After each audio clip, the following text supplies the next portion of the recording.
Kaiser Wilhelm and Tsar Nicholas in last-minute telegram effort to prevent World War I in the early hours of July 29, 1914, Tsar Nicholas II of Russia and his cousin, Kaiser Wilhelm II of Germany, began a tense exchange of telegrams later known as the Willy Nicky correspondence, trying to stop the Balkan conflict from spiraling into a full-scale European war.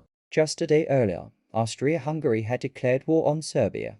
1 month after the assassination of Archduke Franz Ferdinand and his wife in Sarajevo by a Serbian nationalist, Germany had pledged unconditional support to Austria-Hungary, even if Russia, Serbia's ally, intervened. When Serbia rejected Austria's ultimatum on July 25th, Russia, contrary to Austro-German expectations, had already begun partial mobilization, suspecting that Berlin was using the crisis to assert dominance in the Balkans. The relationship between Nicholas and Wilhelm had long been strained despite family ties. Both were grandsons of Britain's Queen Victoria Wilhelm directly, Nicholas by marriage, and Victoria had openly distrusted Wilhelm, calling him hot-headed and conceited. Nicholas himself once remarked after meeting him, "He's raving mad." Now, the two found themselves at the heart of Europe's growing crisis. At on July 29th, Nicholas pleaded with Wilhelm, "An ignoble war has been declared on a weak country. I foresee I shall soon be overwhelmed and forced to take extreme measures that will lead to war."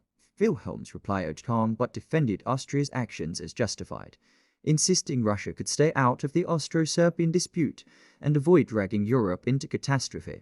The back and forth continued over the next 2 days. Wilhelm warned that Russian mobilization would mean war, while Nicholas insisted military preparations were unavoidable after Austria's mobilization, but promised his troops would avoid provocative actions during negotiations.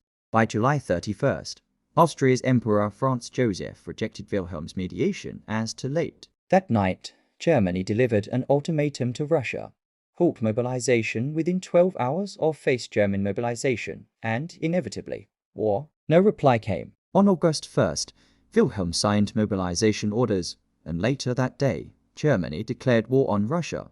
Nicholas's final telegram sought reassurance that mobilization did not mean certain war. Wilhelm dismissed the request, stating only an immediate halt to Russian preparations could avert endless misery. The two cousins' desperate correspondence ended the same day the guns began to fire.